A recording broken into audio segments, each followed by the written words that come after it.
Hi there, I'm Neil W. Schofield, back again on YouTube with another clip for you.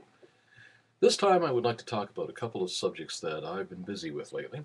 And before we get into that, I do want to apologize to those who have been waiting for a next video. I've been caught up with this little thing lately called life, and it's been taking a lot of my time, so bear with me on that one. Alright, getting back to the subject at hand. The first subject I want to bring up is about not taking things personally. Lately I've been trying to undergo a sort of test period on how to deal with this because I do get a little sensitive about things and I'm trying to work around that. The first thing I want to talk about is a point called SW, SW, SW, SW. Now you're probably wondering, what the hell is that? It's quite simply this. Some will, some won't.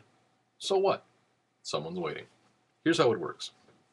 Anytime you do something or say something, if you put a video log up, for example, some will like it. Some will appreciate what you have to say. Some will identify it with it and say, ah, yeah, I can relate to that.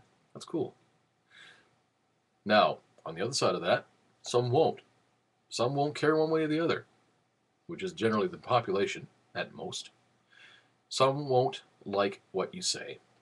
They'll say it sucks. They'll say, what are you wasting your time for, or my time for? Get off here. So what?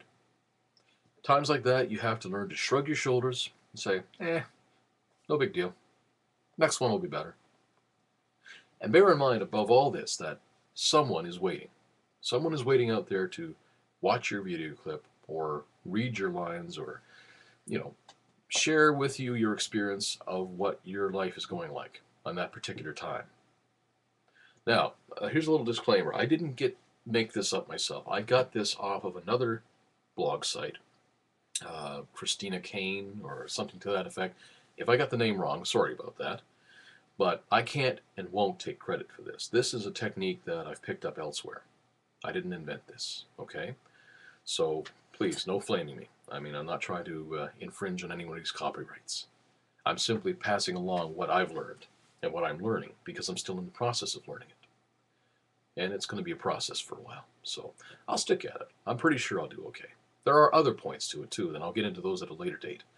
But for now, this is the first one, the 4SWs. Some will, some won't. So what? Someone's waiting. It's a good one to start with.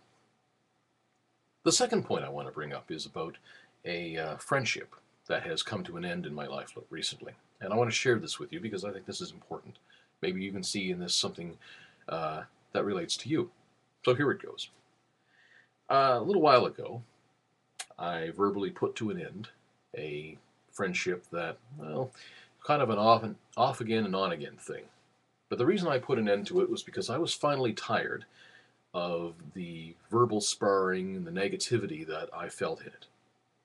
Now, I'm not going to go emo here. I'm just simply going to say that the friendship outlived its usefulness. And I finally had enough of this person, and I think they were kind of fed up with me too. Not only that, their spouse was getting into the picture, slinging mud, bringing things up from the past, basically fighting dirty. And so I said, I've had it. Don't want anything more to do with you.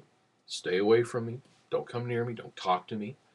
If you come around, you're not going to be treated very kindly. And that was it. End of the friendship. Well, it's a hard thing to do when you end a friendship like that. And I'm not going to take all the blame for it. I mean, I said things too. Maybe I was wrong to say them. I don't know. But at the time, they were what I felt like saying. And for weal or woe, I wasn't going to be two-faced about it. I was just going to come up front and say it. So there you go. I can't take it back. There's no way I can take it back now. I need to live with it. So I have. I've accepted it. I've moved on. Here's the thing. In your own lives, maybe you've had moments when you've come to that realization that the person you're with or people you're with aren't right for you. They don't make you happy when you're around them. You don't look forward to being with them. You dread it. You absolutely dread it. So what do you do when things like that happen? Do you avoid them?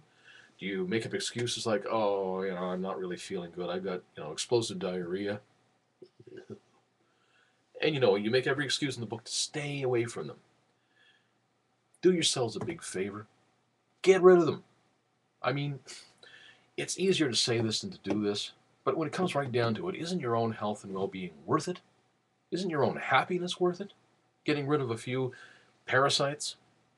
And let's face it, if they get that upset because you won't let them mean mouth you or make fun of you, are they really the kind of friends you want to have anyway? Seriously?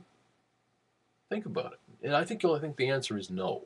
They're not the kind of friends you want to have. So that's what I did.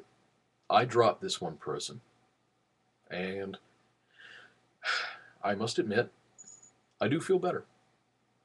Because sometimes it takes a lot of guts to turn to a friend that is not being a friend and say to them, I don't want your friendship, because the kind of friendship you have sucks. It's not worth it, man. It's not worth it being a friend to somebody who's going to make you miserable. And that was the case here. So I cut them off. And they cut me off. Well, no big deal. It makes it easier that way. Anyways, hopefully they go on to bigger and better things, and the same with me. So that's it for now. That's my little blog for today. Thanks for watching, and it is now 1:09 p.m. here, Eastern Standard Time. I'm Neil W. Schofield, and off the top of my head, that's it for today. We'll see you around on the tube next time. Hopefully you won't have to wait so long. Take care, and cheers.